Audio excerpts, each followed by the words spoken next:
여러분 안녕하십니까. 국당 조성주의 서예 이야기, 이번 시간은 제30강 위진 남북조 시대의 사법예술 시간입니다.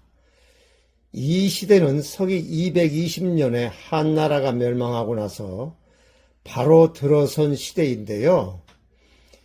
이 시대의 각종 서체들이 완성하는 그런 시기가 되겠습니다. 자, 그러면은 우선 이 시대의 역사를 아주 간단히 요점만 추려 설명해 드리겠습니다. 지금 앞에 보이는 이 지도가 위진 남북조 시대 때의 지도인데요. 중국이 이렇게 되어 있죠. 이쪽이 지금 우리나라 고구려 신라 백제입니다. 거란이 여기 있고요. 그 다음에 도낭이 여기입니다. 북조가 이쪽 여기에 있고 남조가 여기에 있습니다. 대충 이렇게만 좀 보시면 될 것 같고요. 남조에 그러니까 동진이죠. 서진이 멸망하고 동진이 이쪽으로 와서 이 건강 여기에 수도를 삼아가지고 나라를 다시 세웠죠. 자, 그러면은 이런 정도로 설명을 드리고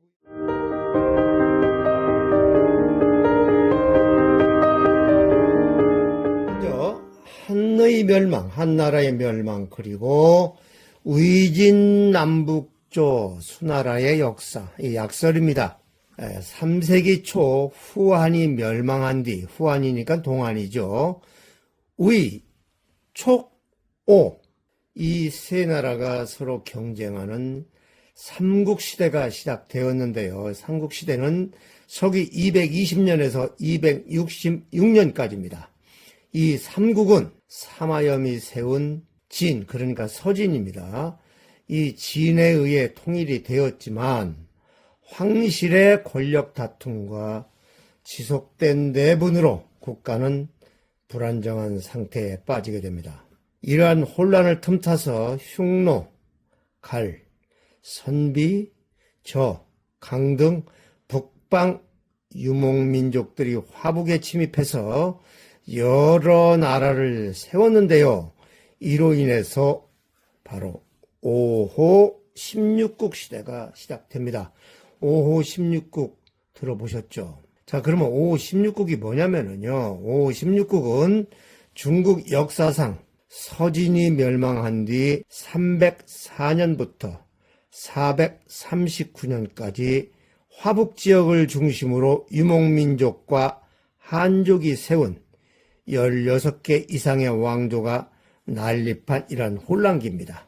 이 시기에는 흉노, 선비, 저, 갈, 강 등 5개, 그러니까 이것을 5호라고 합니다. 이 민족이 주도하였다고 그럽니다.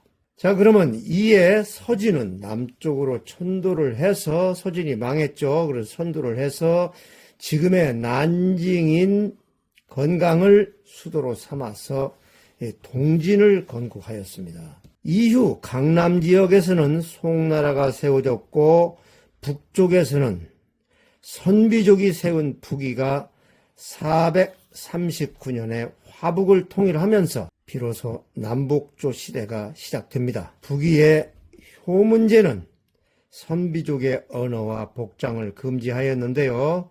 또한 선비족에게 한족의 성씨를 부여하며 결혼을 장려하는 등 적극적인 한화 정책을 시행하였는데, 이를 가리켜 북방민족과 한족의 문화가 합쳐진 호한융합이라고 합니다. 또한 자연농을 육성하고 농업 생산성을 높이기 위해서 이 균전제를 도입하였는데요. 이 균전제라는 것은 농지를 가진 농민들에게 토지를 배분하고 일정 기간 후 재배분해서 공평하게 토지를 관리하는 목적으로 훗날 수나라, 당나라에도 계승되었습니다.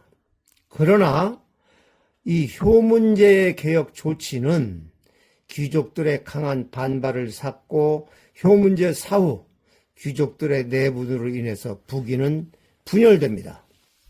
한편 동진은 토착민과 이주민과의 대립 그리고 문벌 정치의 폐단으로 인해서 정치적 불안정을 겪었는데요. 이로 인해서 동지는 오래 지속되지 못하고 이후 송, 제, 양, 진 이렇게 몇 개 왕조가 빈번하게 교체됩니다.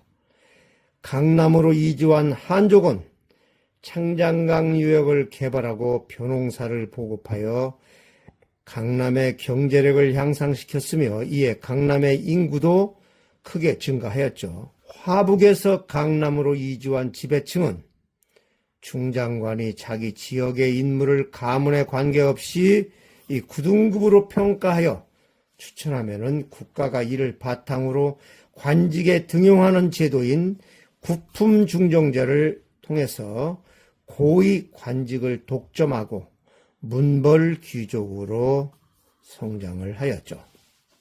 이들 문벌 귀족은 대규모 토지를 소유하고 막강한 권력을 누렸습니다.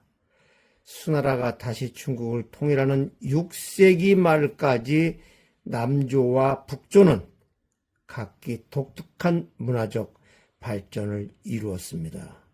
이 시기에는 전쟁과 혼란이 잦았지만 그와 동시에 인구 이동과 민족 간 융합이 활발히 일어나며 수당대의 문화 번영에 중요한 기초를 마련하였다고 합니다.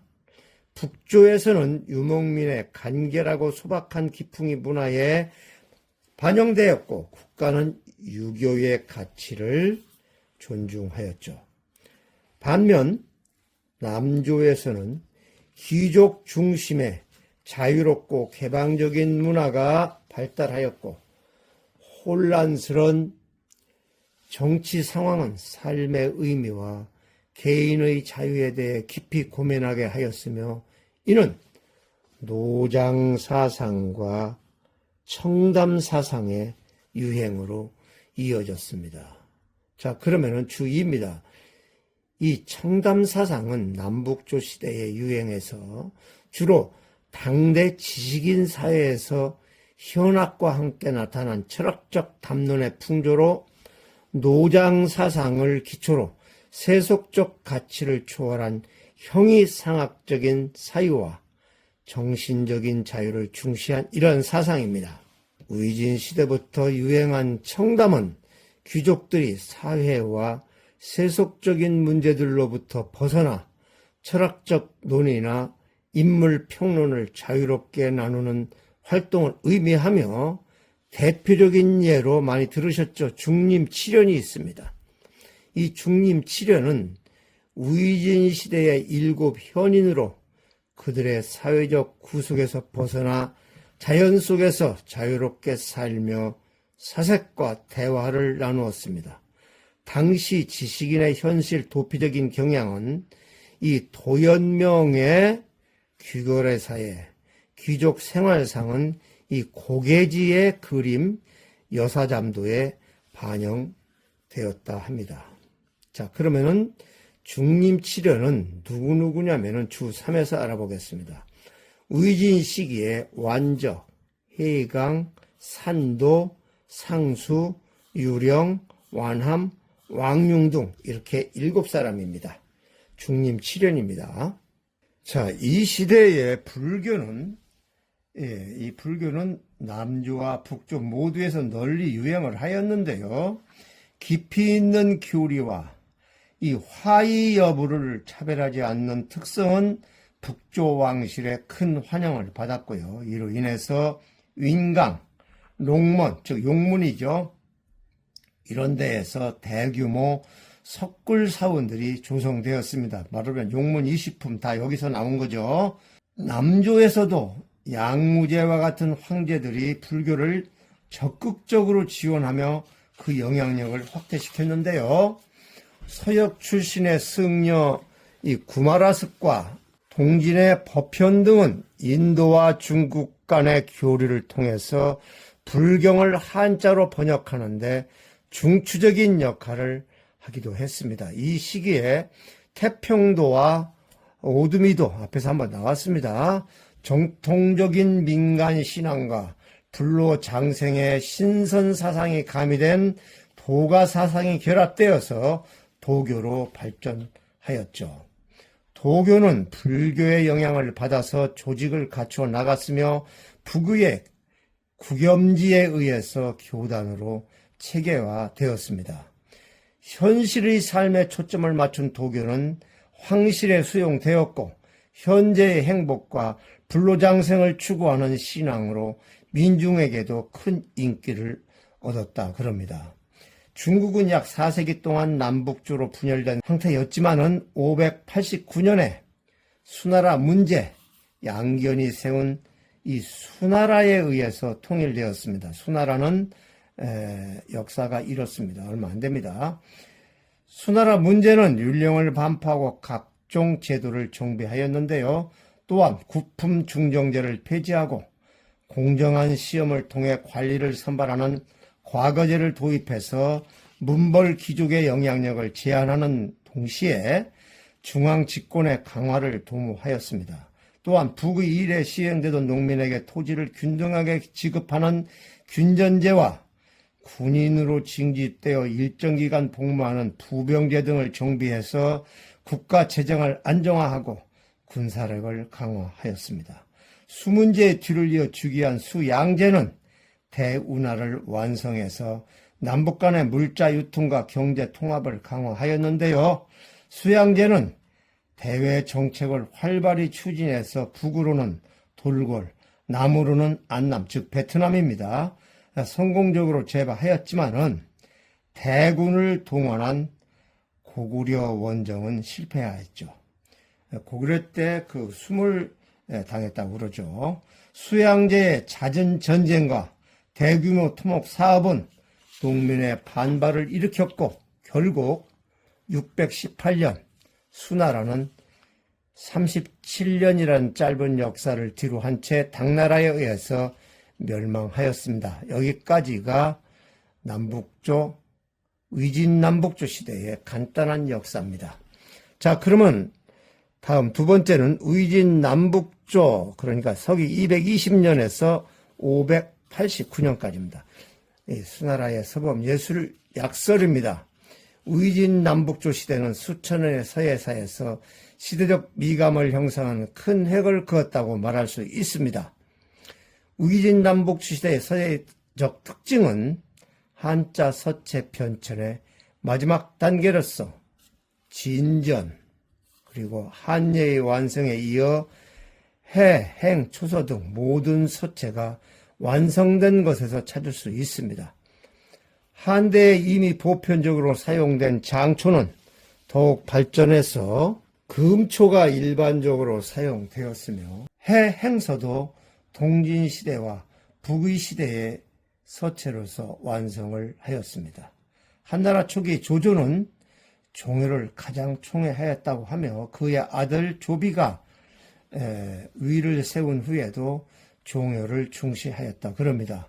제왕과 문벌 귀족들도 서예를 매우 좋아하였는데요. 그 중에는 매우 유명한 서예가들도 상당수 있습니다. 문벌 귀족으로 유명한 서예가 집안은 왕가, 사가, 치가, 유가 이렇게 이런 데를 꼽는데요. 위진남북조 시대의 서예는 예술로서의 독립적 위치에 올라섰다고 보면 됩니다. 문자의 기록은 실용성을 목적으로 하고 있으며 이는 실용의 편리함을 추구하며 변천하였죠. 위진남북조 시대의 유명한 서론을 한번 살펴보면요. 위나라 시대 종효의 용필설, 동진시대 우의부인 위삭의 필진도 유명하죠. 왕이지의 서론, 그리고 제5위부인 필진도 후, 그 다음에 유송시대 양흔의 채고래능서인명, 남제시대 왕승건의 서론, 양나라시대 도훈공의 여양무제 서론계, 원앙의 고금서평, 그 다음에 소연의 고금서인 우열평, 유견호의 서품 등 이러한 서론이 전해지고 있습니다. 또한 서체의 특징과 서세를 논한 진나라 시대 성공수입니다. 성공수의 예서체, 위향의 사체 서세, 삭정의 초서세, 양천의 초서부, 왕민의 행서장, 북위시대 강식의 논소표 등을 꼽을 수 있습니다.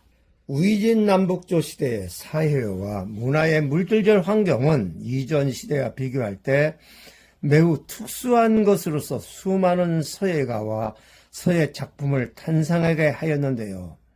이 삼국시대 위나라의 종효, 오나라의 황상, 서진의 의관, 삭정, 그 다음에 육기, 동진의 왕이지 왕헌지, 사안, 치음 등 서예사에서 가장 걸출한 서예가들이 이 시대에 많이 탄생하였습니다. 또한 북위를 중심으로 한 북조에서는 불교적 영향으로 각비와 조상기죠. 그 다음에 묘지명입니다. 이러한 각석 서예 작품을 많이 남기고 있는데요. 다만 조의 시대, 그냥 조조 위나라 시대에 내려진 이 금비령의 영향으로 남조 시대는 북조에 비해서 남겨진 각석은 매우 적습니다. 그러나 동진 시대에 여러분 잘 아시는 찬보잡이, 유송 시대의 찬용안비, 남양 시대의 예학명 등은 매우 높은 예술적 가치를 인정받는 남조의 각비들입니다. 이때 금비령으로 인해서 각비를 세우지 못한 남조에서도요, 이 묘지를 묻는 관습이 성행해서, 즉 묘지명을 하는 관습이 성행해서 묘지명 서예가 많이 발전하게 되었다 그럽니다. 자, 그러면은 다음은 삼국시대의 서범예술입니다. 먼저 위나라입니다. 위나라는 서기 220년에서 264년까지인데요.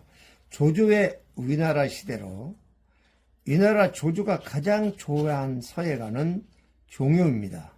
다음에 양곡을 꼽을 수 있습니다.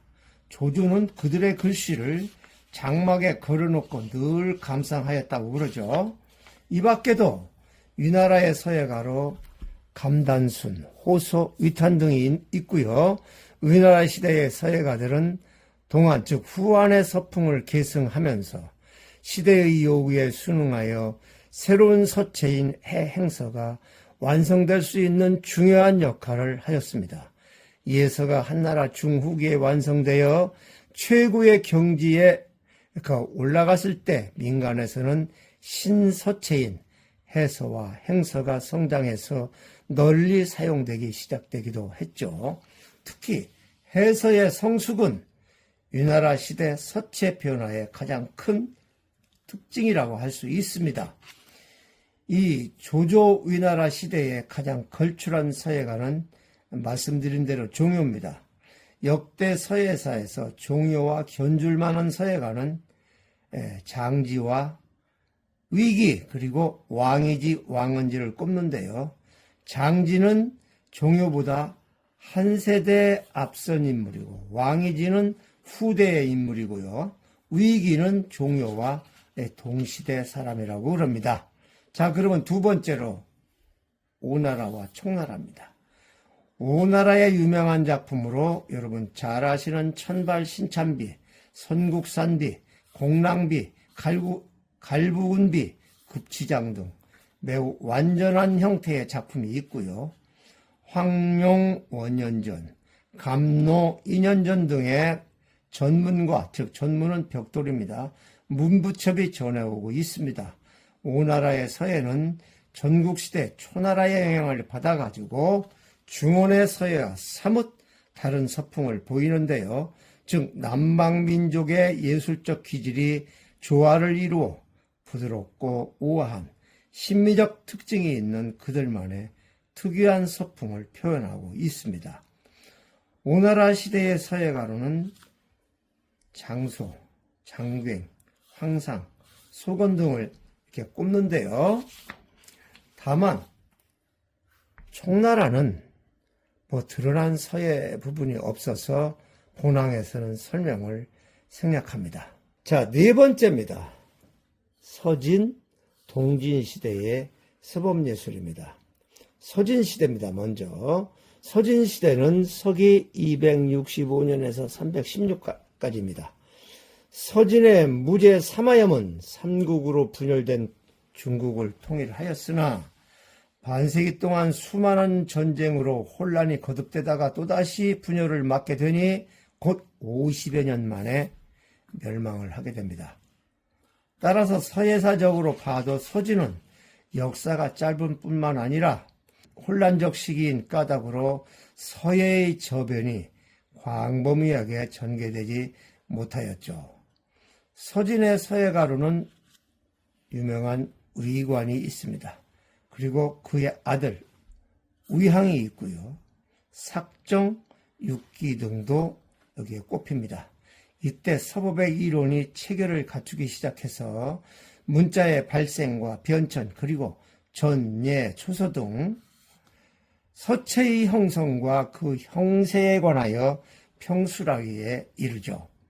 서진의 대표적 서론은 아주 유명합니다. 이거 위항의 사체서세 그리고 삭정의 초서장, 성공수의 예서체 등이 전해오고 있습니다. 다음은 두 번째로 동진 그리고 5호 16국 시대, 연대로는 316년부터 439년까지입니다. 서진 시대의 전쟁과 혼란을 겪은 후에 강남으로 이주한 동진은 도가와 도교적 생활에 많은 비중을 두었죠. 따라서 한대 후기에 나타나기 시작한 이 현학의 청담 사상은 서진을 거쳐서 동진에 들어와서 최고의 위치로 자리를 잡습니다. 노장의 자연 사상과 유가의 명교가 융합되고 또 불교의 사상이 더해진 이 현학은 천지 만물이 모두 무의를 근본으로 한다. 즉 천지 만물 개의 무의본이라는 귀무 사상을 특징으로 합니다. 따라서 귀족들은 이상과 현실 속에서 철학과 정치와의 관계에 대하여 깊은 고찰을 하게 되는데요.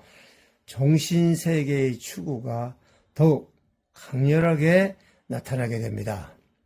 이러한 현학 사상은 서예 작품의 운치를 숭상하고 품격과 이 골기를 추구하는 미학 영역을 형성하면서 중국 서예사에서 가장 뛰어난 서법예술의 시대로 기록되는 기틀을 마련하게 됩니다. 아울러 이 시대에는 서체 발전사의 측면에서 볼 때 한자 서체가 완성된 시기며 종이가 이 간독 등의 서사 재료를 밀어내고 완전히 사용된 시기이기도 합니다. 종이를 완전히 쓰기 시작한 시기죠. 서체는 삼국시대와 서진을 거치는 동안 해서와 행서 그리고 추서가 광범위하게 사용되었으며 동진시대에 결국 서체의 완성을 맞이하게 됩니다. 동진시대 서예의 가장 뛰어난 성과는 행서와 초서에서 찾을 수 있는데요. 이는 후세에 끼친 영향 또한 매우 크다고 평가됩니다. 서체 중에서 작가의 사상과 감정을 가장 잘 표현할 수 있는 서체는 행서로 동진시대의 서예가들이 이를 잘 표현했다고 할 수 있습니다. 아울러 동진시대의 서예는 귀족과 문벌 중심으로 전통을 계승하며 발전한 것이 특징입니다. 당시 서예 세가는 아까 말씀드렸는데 왕가, 사가, 위가, 치가, 유가, 육가 등 이를 문벌 귀족은 정치적 지위와 학문적 지위가 매우 높았는데요. 이들 서예 세가 중에서도 가장 두드러진 실력을 나타내고 있는 가문은 바로 왕씨 세가로서 수많은 그런 서예가를 배출하였는데요. 그 가운데 가장 뛰어난 서예가가 곧 왕이지 왕헌지 부자입니다. 본 강좌에서는 시간 관계상 왕이지를 중심으로만 설해드리겠습니다. 이 왕씨 세가는 송, 제, 양, 진으로 이어지는 이 남조에 막대한 영향을 끼쳤을 뿐만 아니라 그 영향은 지금까지 내려오고 있습니다. 왕이지는 해서, 행서, 초서 등 이 세 가지 서체에 매우 뛰어났는데요. 해, 행, 초서는 한나라 후기와 삼국시대에 이미 광부매역에 사용되던 서체로 조위시대, 조조 위나라 시대 서예가는 대부분 이 세 가지 서체를 잘 썼다고 그럽니다.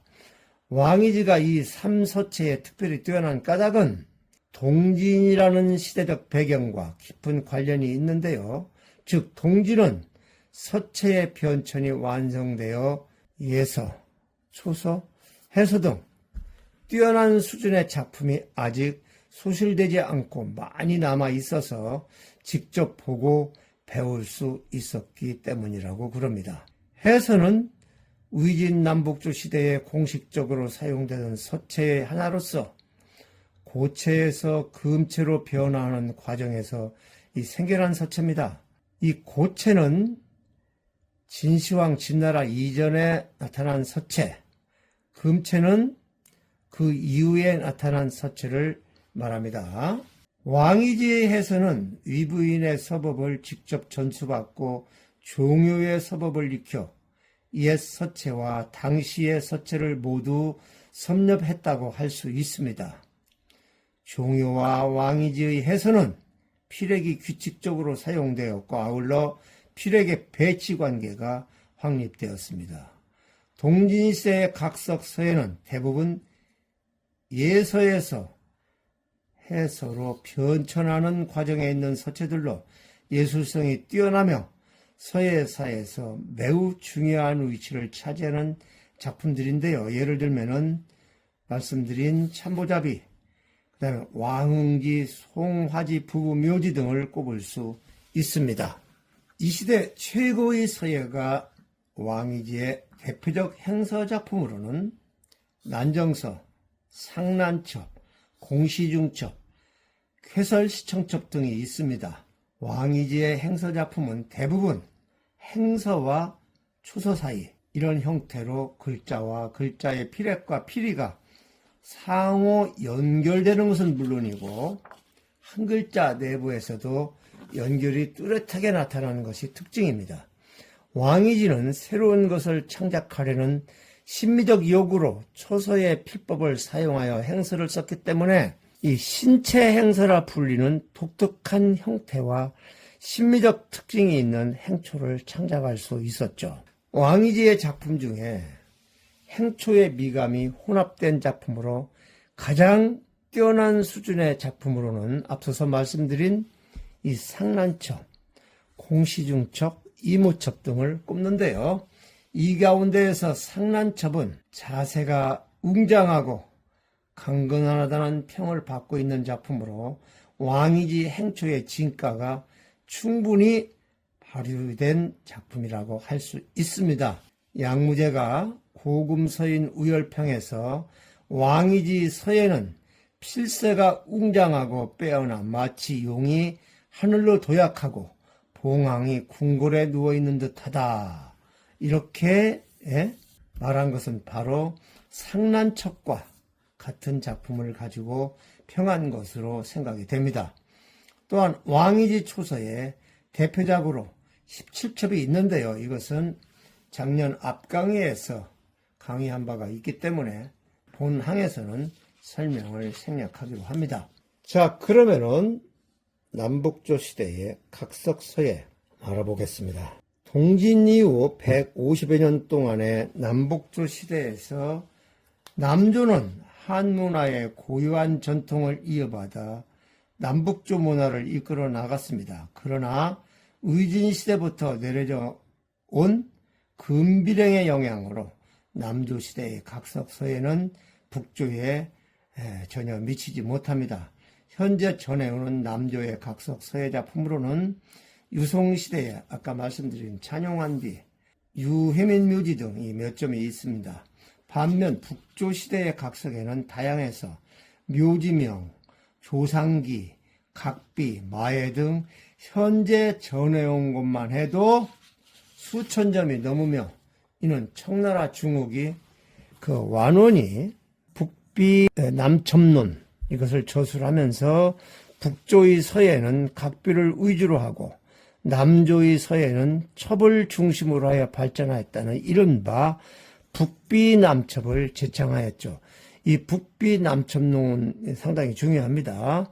북조시대 서예 작품은 대부분 북위와 동위, 서위 시대의 각석으로 서체가 해서이기 때문에 일반적으로 북비 또는 위비, 위해라고도 부릅니다. 북조의 각석은 크게 각비, 묘지, 조상기, 마예, 전문, 벽돌이죠. 이렇게 5가지로 크게 나누는데요. 이러한 각석들은 대부분 북위와 동위 시대의 작품으로 형식과 서풍이 다양하고 풍부합니다. 북위 전기의 위비 서체는 예서의 필획과 결자법이 많이 남아있는 것이 특징입니다. 이 시기의 대표적 작품으로 태무, 제동, 순비, 그 다음에 중학숭, 고령, 묘비 이런 것들을 꼽을 수 있고요. 이렇게 해서 간단하게 남북조 시대에 대해서 알아봤는데요. 이 수나라는 겨우 37년 역사 매우 짧기 때문에 서예사 또한 드러난 것이 별로 없어서 약설을 생략합니다. 자, 그러면 참고자료는 중국 서법예술사, 중국 서예사, 중국 서예 5000년사, 중국 서예 전집, 노빈의 역사 기록 외 이런저런 것을 가지고 여러분께 설명을 해드렸습니다. 다음 시간은 앞서서 말씀드린 실기 시간인데요. 상난첩을 가지고 실기를 한번 해보도록 하겠습니다. 자, 오늘 수업 모두 마칩니다.